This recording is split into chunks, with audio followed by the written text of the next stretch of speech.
Welcome to Just Wanna Quilt, a research podcast coming out of Tulane University Law School, where we explore all kinds of things, stories about quilting, tools, field trips, maybe some famous quilters stop by, and, of course, a little bit of copyright thrown in just for fun. This is Elizabeth Townsend. I'm a law professor at Tulane University Law School. I'm also a faculty fellow at the Business School and at the Newcomb Institute, where I'm studying narrativity and fiber. And of course, I just want to quilt. So today we have Bobbi Gentilli of Geeky Bobbin, and she's in Canada. She has some really cool stuff that she's going to talk to us about, and she is one of our Inventory Quilt featured designers. Totally interesting things. So let's chat with her, and I hope you go to her website, geekybobbin.com. All right. Well, thank you again for being part of you're part of our Inventory Quilt project, right? Absolutely. Yes. So I'm super psyched about this.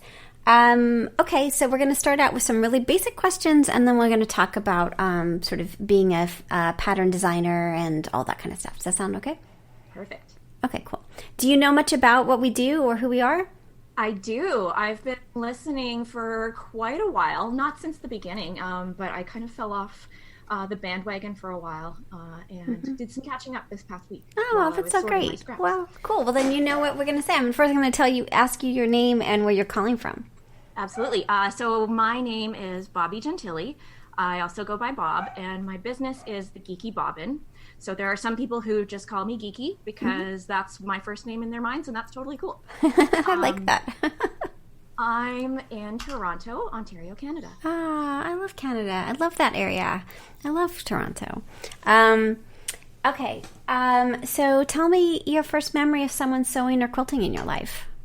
So not so much quilting, but my mother had a sewing machine on the kitchen table in my earliest memories. So she was doing some seamstress work for the neighbors. We were living in a country where she couldn't work at the time. And so, yeah, she was sewing all the time. I remember sewing clothes onto my Barbies nice. as my first experience I like with sewing. that. Of course, not thinking that they would have to remove these clothes. No, but that's too much in the future. Absolutely, yeah. That's really interesting. Where were you living at the time? So I was born in Poland, and we were living in Iraq. Wow. Through some weird set of contracts that my father had because it was during the Iran-Iraq war. And so all of their adult men were conscripted, and so they needed... it's a long, complicated story. Anyway, my dad was teaching at the university, and so we came along. Wow. That's amazing. That's a lot of, young, serious memories, I would imagine. Yeah, I remember, bomb stuff. Really? And, yeah. I remember hearing air raids and whatever. Wow. Yeah, and I was 2. Wow. 2 to 4. And you remember that? I do. That's really interesting. Now, when you hear fireworks or other things, does that bring it back to you? No, because it was a very different sound. People always wonder. Yeah, there would be, I think, air raid sirens more so than bombs dropping. Interesting. Yeah, I don't have a clear memory of that, but I know that it was a thing. Wow. That I remember. And so, how did you get to Canada? That's also a complicated story. You're complicated. Yeah, well, things are less complicated now, but at the time, so my parents, having lived, all of their lives in Poland during the communist era, were kind of paranoid about some things. And so they were, I don't know if this was, a founded paranoia or an unfounded paranoia, but they were a little bit paranoid that some of their friends were spying on them. So they didn't tell us they told us that we were moving back to Poland. And my brother was really excited about that, to see his friends and cousins and stuff again. And then we got on the wrong plane, and we ended up in Rome for 6 months while we waited for our refugee status to come to Canada. Yeah. But you'd never know that because I was 5 years old, not even 5 years old when I got here. And so I sound like a Canadian and I look like a Canadian. Right. It's so interesting, isn't it?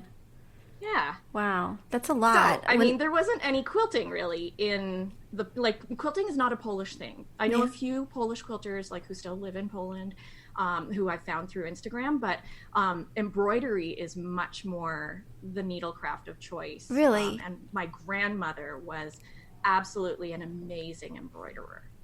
Interesting. Very interesting. Hand embroidery?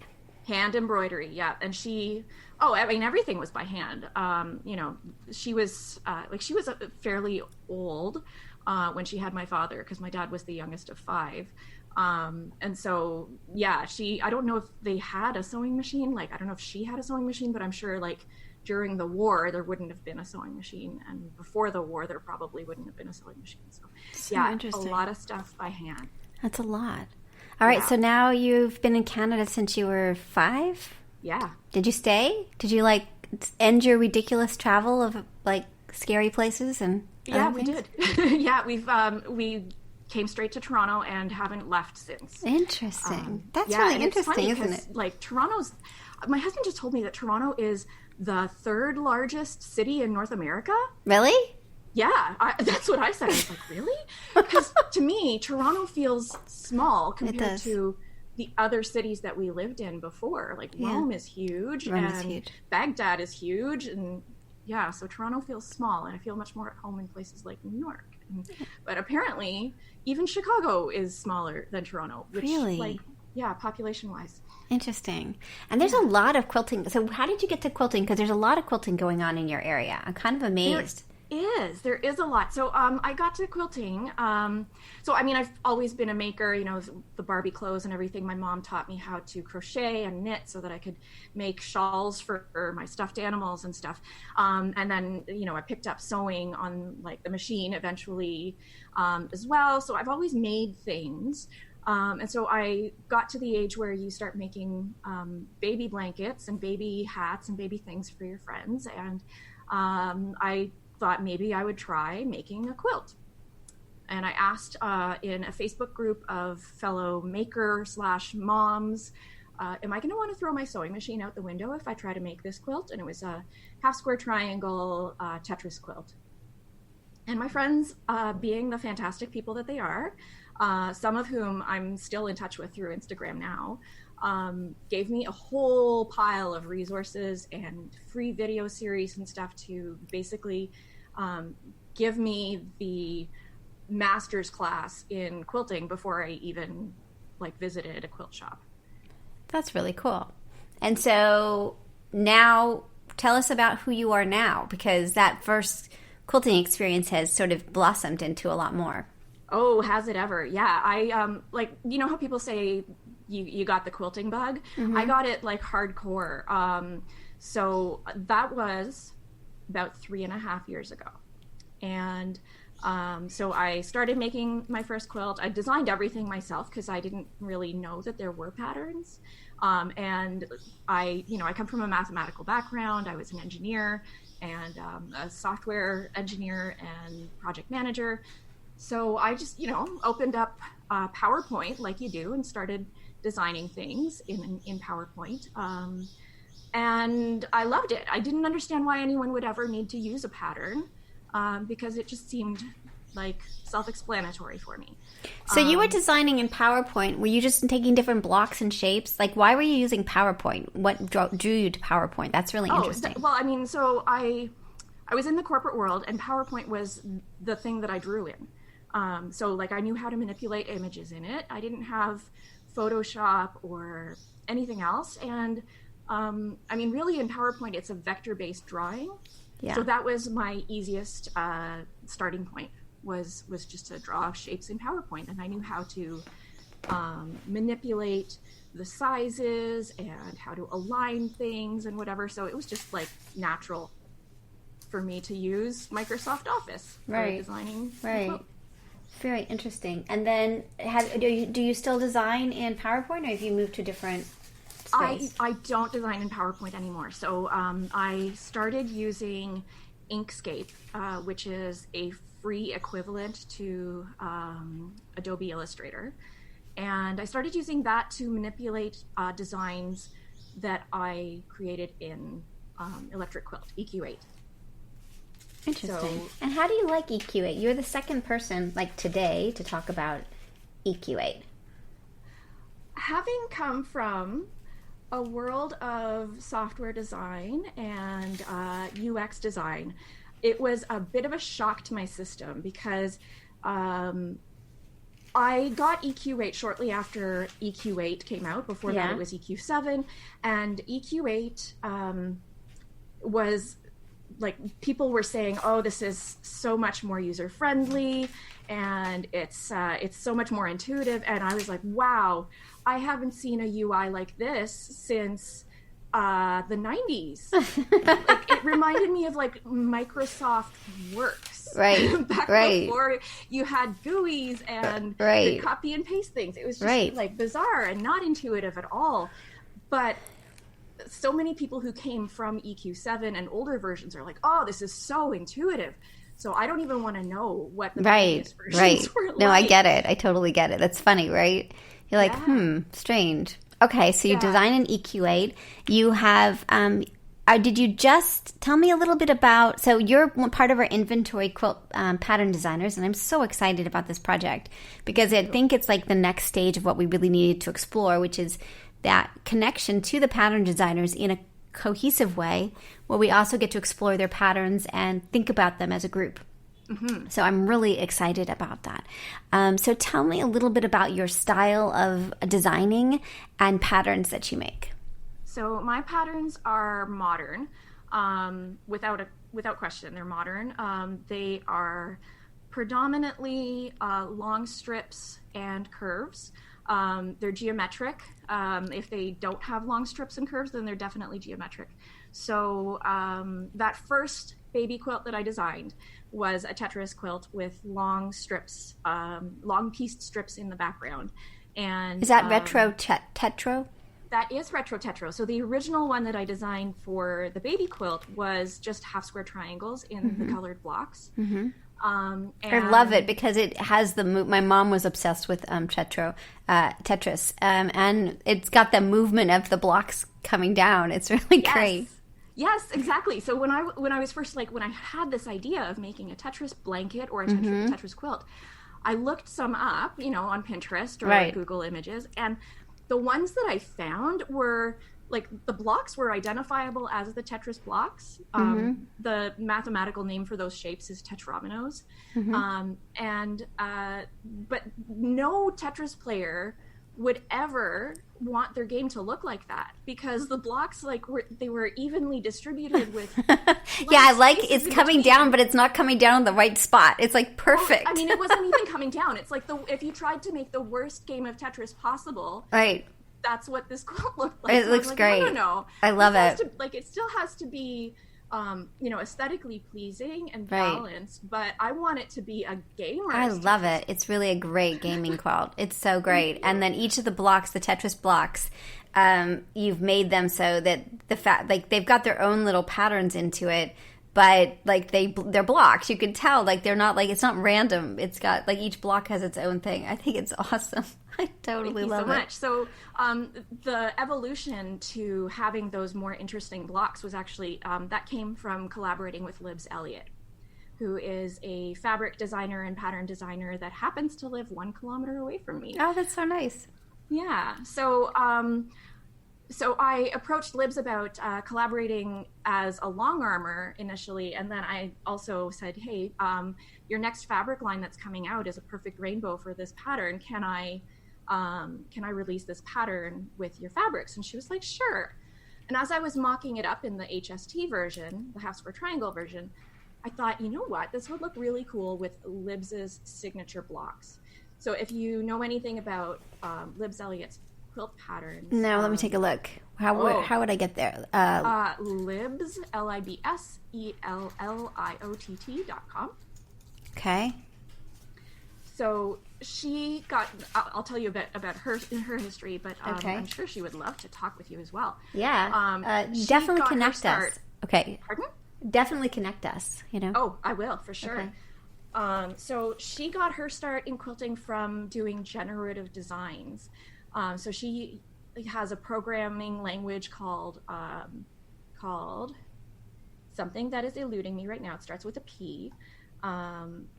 And she can basically code it to have some parameters, and then it spits out a randomized version of like so many HSTs and so many of this color and so many of this size. So she gives it the parameters of like, I want to have this many blocks in this color and this shape, and it makes something random. And then if she likes it, she saves the image, and if she doesn't like it, she hits refresh. Yeah, her and stuff. Just like, that's you know, it's so much easier than going on your design wall.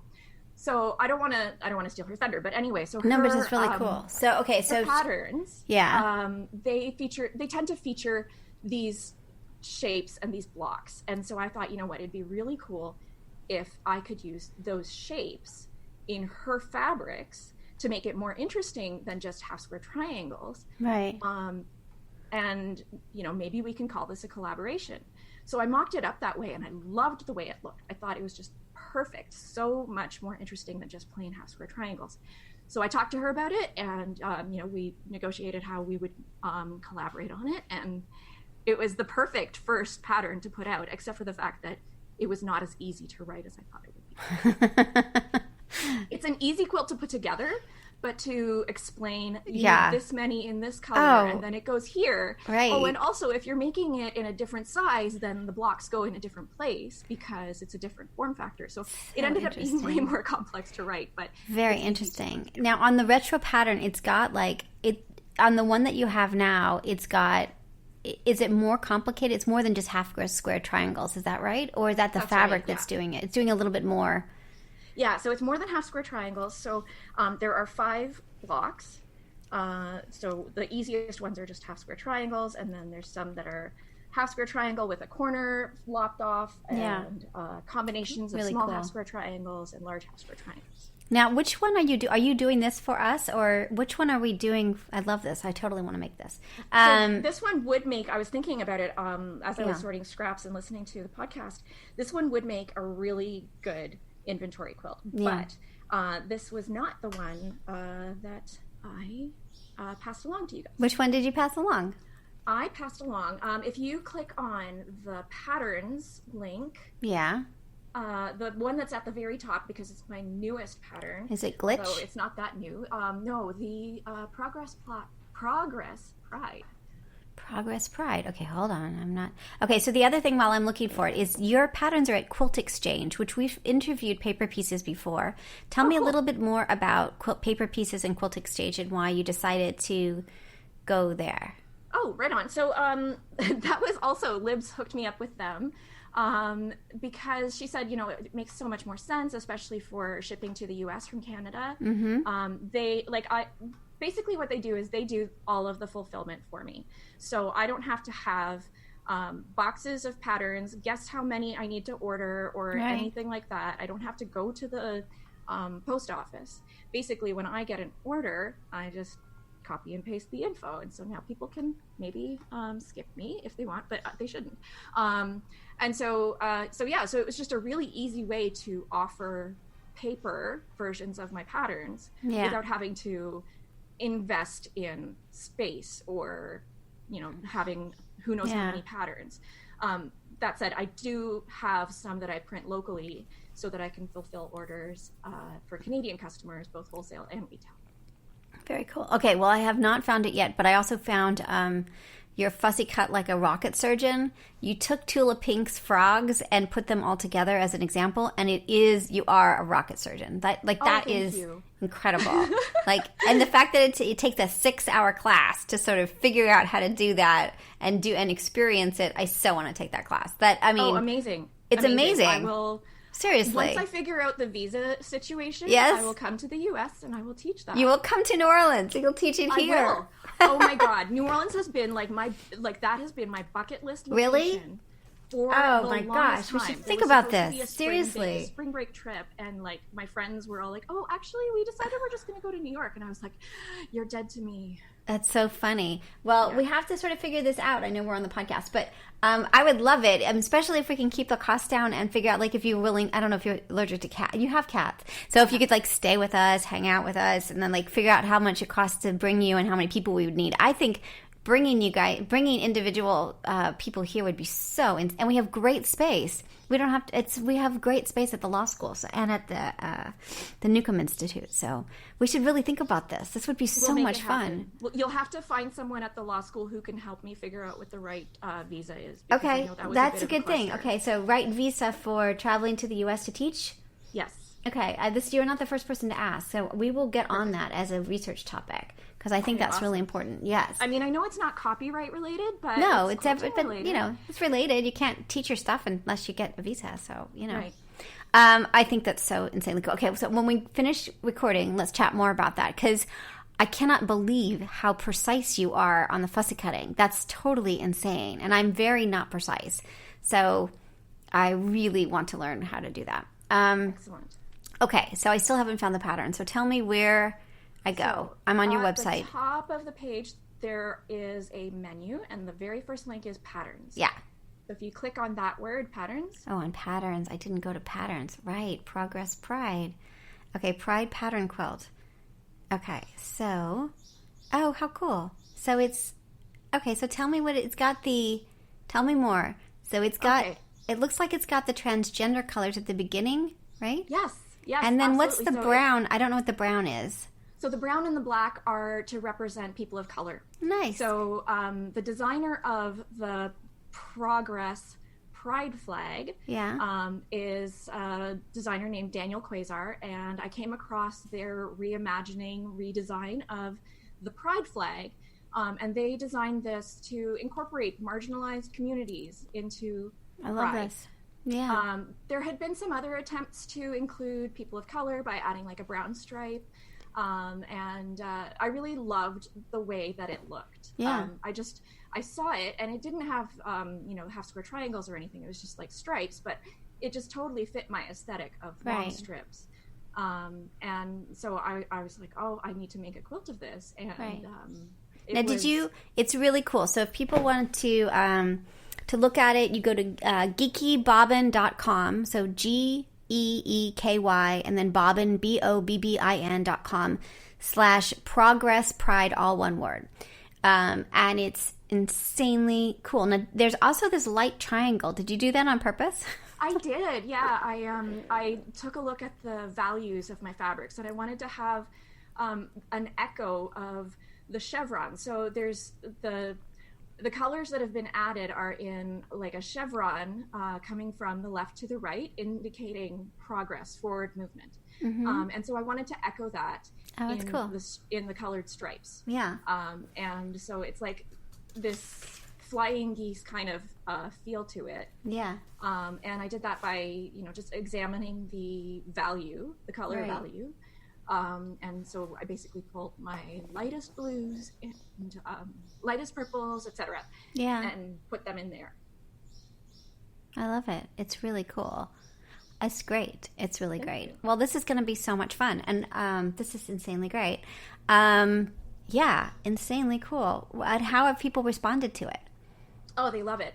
And I'm really glad that I made it. Like, I just wanted to make it myself, right? Like, I wanted to make it something that was quick and easy. Right. And, I have ideas for how to quilt it. I was going to submit it to QuiltCon, but it's just a quilt top right now. Yeah.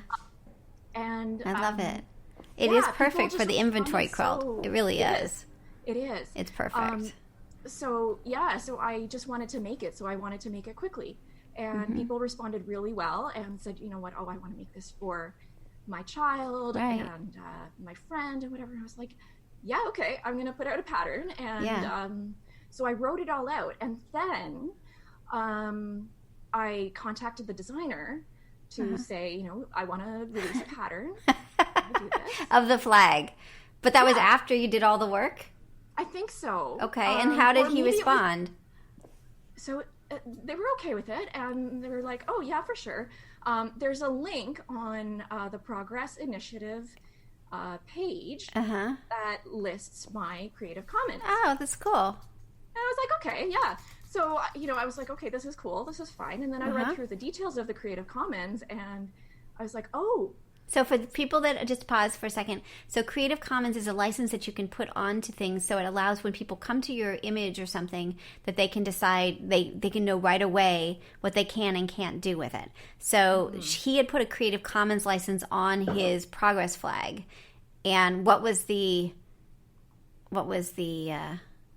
license? So let me just take a look. I've got the website open. It's down at the bottom of their website, and it is Creative Commons CC BY NC SA. So Creative Commons Attribution, non-commercial, share alike. Right. Okay. So then that's a bit of a problem, right? That was a bit of a problem. I was like, well, okay, non-commercial. So I read through the details of what they wanted for that. They were like, if you sell it, then you have to donate 25% or more of your proceeds to a charity that, you know, benefits queer people. I was like, okay, that's not a problem at all. Right. I was planning on doing that anyway. Okay. Share alike, however, meant that what it you has make to be free for anyone to, you know, share and distribute. Right. And for anyone to copy and make derivative works. Okay. So I was like, okay, that last part I'm not so cool with. Right. Because, like, the pattern itself, my words, right, are not something that I want people to be able to just copy and make derivative works of. Right.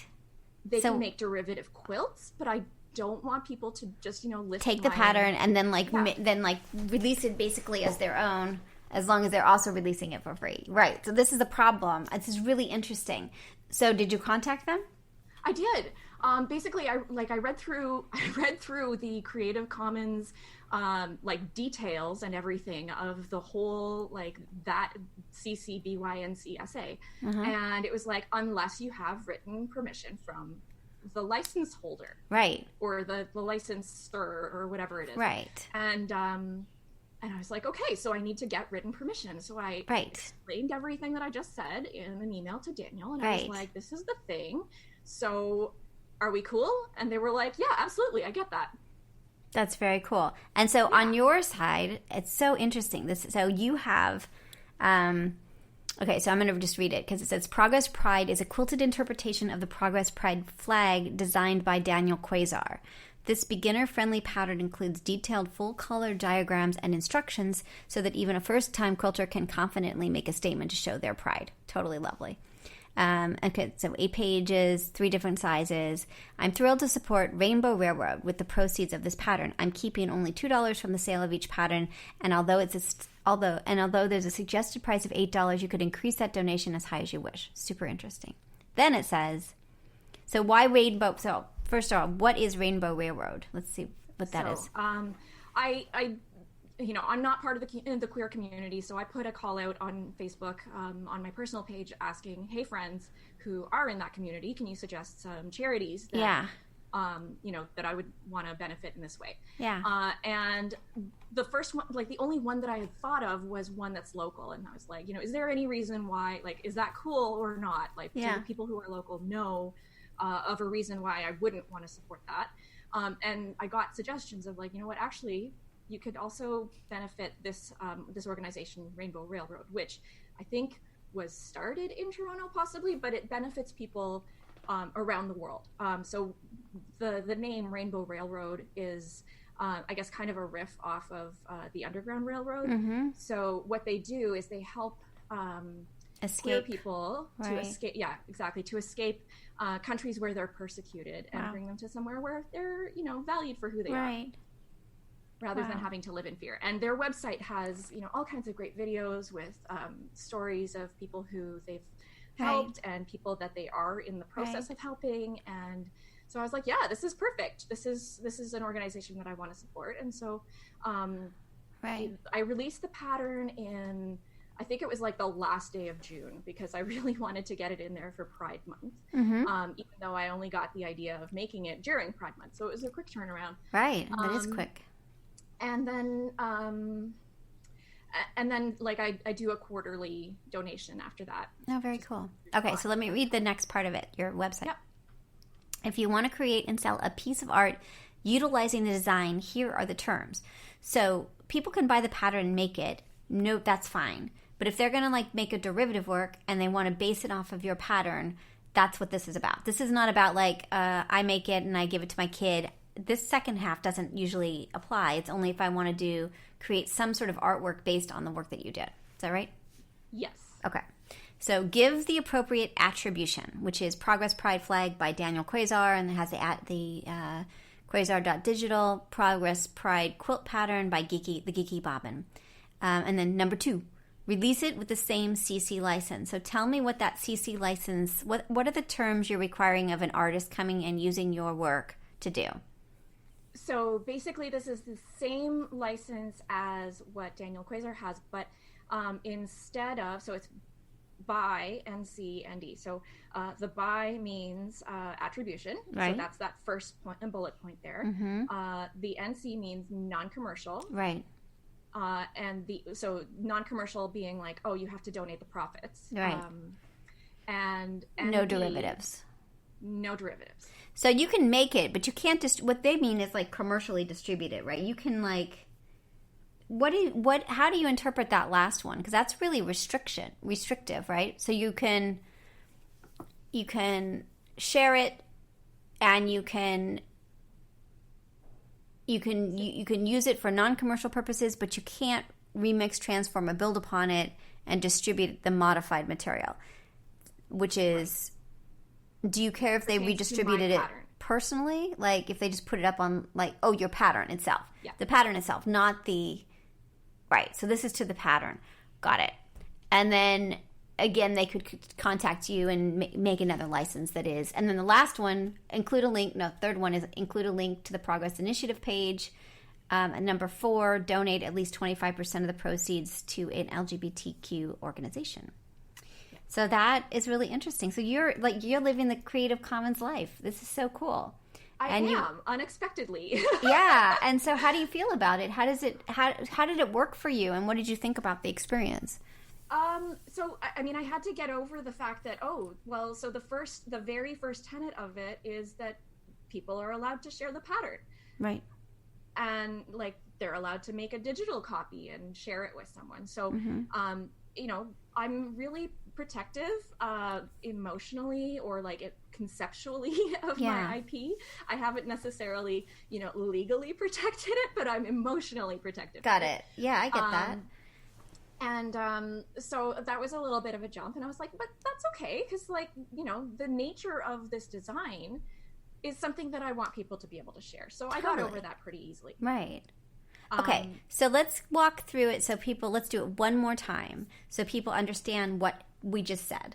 So first you found a flag, and it had a CC license on it. You found it, not a flag, but it's like a new flag, because sometimes flags aren't protectable. But this one's an artwork that is a flag, and it had a Creative Commons license on it, it had restrictions. It said you can use this, but there's a bunch of restrictions. You did not like those restrictions, so you contacted the individual who had put those restrictions on and negotiated a different kind of license with him. Is that right? Yes.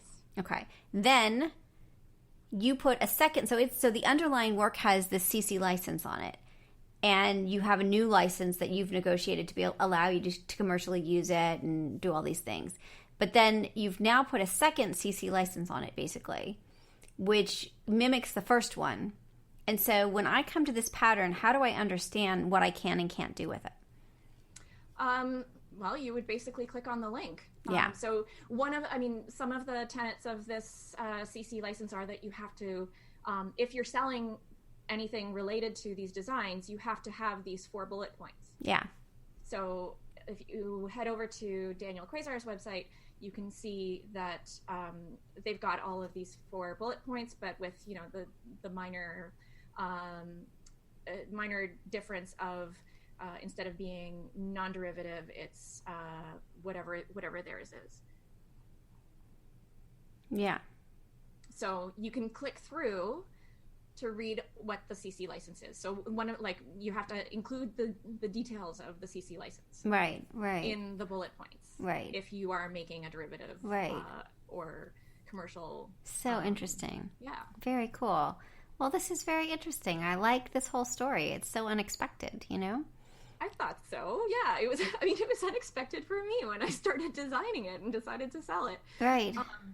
And as far as the sharing aspect of it goes, like, I'm okay with people being allowed to freely share the pattern, because I guess it's kind of like, okay, if you can't afford the $8, that's fine.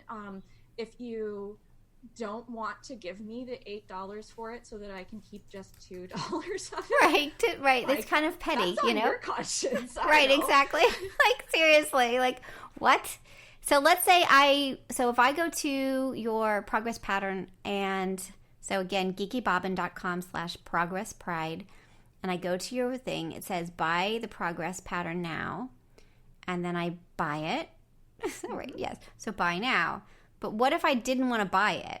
We're not going to talk about that, I guess. So do they just have to figure out how to not? I don't want to tell people how to not buy it. But there is a way to not buy it because that was part of the license deal with Daniel? No, so there's not a way to get it for free from me. But if you have already bought it, so as part of the inventory quilt project, Willow said to send a digital copy. That's right. And permission to make 3 copies. Yeah, that was right. Because digital copies are not transferable. Right. Because there's no for sale doctrine. Right. They are not transferable under copyright, but they are under CC. Right. So, so that's really interesting. So, got it. So they're transferable under CC license because they put a contract on it. Got it. Interesting. Very interesting. Well, I adore your work. It's so cool. Okay, I have to ask you a couple more things though. Of course. Before we go. So, what is the glitch? What was was that a tell me about your glitch pattern, and was that a sew along? It was a sew along. Yeah, we called it the glitch along. So a glitch is a software error. And there's a category of art called glitch art that is either what happens when either your computer or your cell phone or your camera messes up an image file and makes it look like all funky and cool. So it's either an actual image that was actually messed up by a computer, or it's an image that was manually manipulated to make it look like a computer had. It's so cool. You do really cool stuff. Like this is so weird. It's so great. Oh my gosh, it looks hard though. Is that why you did a sew along for it? So actually I thought it was too hard for a sew along. Really? But I launched 2 patterns like around the same time when that fabric line came out. So it was Giuseppe Roboto's Redux. And I had 2 patterns that I had promised as part of the marketing materials for that fabric line. Yeah. And I thought that Crystallize was going to be the one that was more popular. So I was just, like trying to get some engagement on my Instagram. I was like, so should we have a sew along? Which one of these 2 do you guys want? And I was shocked that so many masochists are out there that they wanted to do this one. It's remarkable. Like, okay, because it's like, it's not stuff you see. It's so interesting. And you're like, I don't know how to do that. And I think that is such a cool thing with patterns. When you look at it and you think, oh, how do you, there's different levels, right? Beginners don't know anything that's super great. But for people who are more advanced, like finding a pattern where you're like, I have to buy the pattern or I have to join the sew along is so thrilling, right? Yeah, exactly. Because I'm one of those people where I'm like, oh, I don't need the pattern for that. Right. I didn't understand why anyone would get a pattern because I guess not everyone's brain does quilt math automatically. Right. Exactly. And I think as you get more experience, you're like, oh, I know how to do that. So that's like not a problem. But when it takes time. Now you're doing these and then Crystallize is great too. Are you doing this as foundation paper piecing for both of them? Yes, so they are both foundation paper pieced. But the glitch pattern, and I'm going to give away, well, it's not really a secret. So it's foundation strip pieced. Yeah. So, we're all familiar with strip piecing, or if you're not familiar with strip piecing, it's basically when you piece a bunch of strips together and then you cut them up as the pattern says. So I tried making the glitch. When I made my original one, I actually had it as individual blocks, foundation pieced. And that was problematic for a couple of different reasons, but the main one was that it was so tedious to do all of that trimming. Yeah. And I was I was in despair, basically. My pattern testers had all finished theirs, and I was still, cranking on mine. And I was like, people are going to send me hate mail. People are going to hate me if I have them do this trimming. There's got to be a better way. Right. So I had, when I first designed it in EQ8, I thought, I'll make this as strip piecing. And then there were some problems with the strip piecing. So I was like, okay, I'll do this foundation piece. And then that was just so tedious that I was like, okay, let me try it with the strip piecing again. So I tried that. And put them together? And put it together. That's really cool. It sucked. It sucked when I tried to do it just as regular strip piecing because everything was so inaccurate. Yeah. That there was no way to get my points to match. Really? And a lot of points to match on this. Yeah, it's a lot. It's insane. It's gorgeous, but it literally is insane. I was like, okay, all you people who said you're going to do this as a quilt along, you're insane. I don't think you know how. I had already complained all over Instagram about how much of a pain this quilt was. Totally love it. Okay, you guys are crazy like me. That's great. Yeah. And then a switch flipped in my head. I was like, aha, okay, strip piecing on foundation. Best of all worlds. You've already got the lines marked on your foundation for where to cut. It's really cool. Way less. I love it. So. I totally love it. It's so interesting and cool. Your stuff is great. It's really I want to make. It's going to be bad because my list of things I want to make is just getting longer, and I thought so I love this. This is just I'm a little scared of it, but that's kind of exciting. It's exciting to be a little bit scared of the pattern. Yeah, perfect. Awesome. Well, this is amazing. So again, if people want to take a look at your patterns or buy them, go to the geekybobbin.com. Just geekybobbin.com. Oh, sorry. Geekybobbin.com. Sorry. Geekybobbin.com. And there's all kinds of stuff here. It's super fun. It's just really cool. I just keep looking at your stuff and being like, okay, what about that one? Downpour is really cool, too, because it's got curves. Is that... Yeah. How are you doing the curves? They are inset curved piecing. I love inset curved piecing. I love it. I don't know why I love it so much, but it just feels like an accomplishment when you figure out how to do it and it works, Oh, yeah, for sure. That's my fastest pattern, other than maybe Progress Pride. So I love that one. It's very cool. That's really great. Well, I'm so psyched that you came and that you're part of our inventory quilt project. Do post in the inventory group. That's kind of our working group, but also in our main group because that's our bigger group. So we kind of have these smaller working groups doing stuff, but then share what you're doing and we'll brag about you as well. Awesome. In that group. So this is great. Well, thank you for being part of our design team in our inventory quilt project. Your stuff is amazing. Yeah, it really is. Thank you so much. Awesome. Okay, so hold on just a second, and we'll just 1 second. You've been listening to the 3rd season of Just Wanna Quilt. I'm Elizabeth. I hope you enjoyed this chat. We have a Facebook group if you want to come chat with us and hang out with us. Just Wanna Quilt. We also have an Instagram account. We have tons of things going on all the time. We're just we just say yes to everything, so we have a lot of stuff going on. We have some books if you want to learn copyright or trademark. And we also now are selling long arms. So if you're in the market for a long arm and you want a good price on one, we sell Grace Company long arms, and they're awesome. So go to our website. Thanks for listening, and I hope you come back.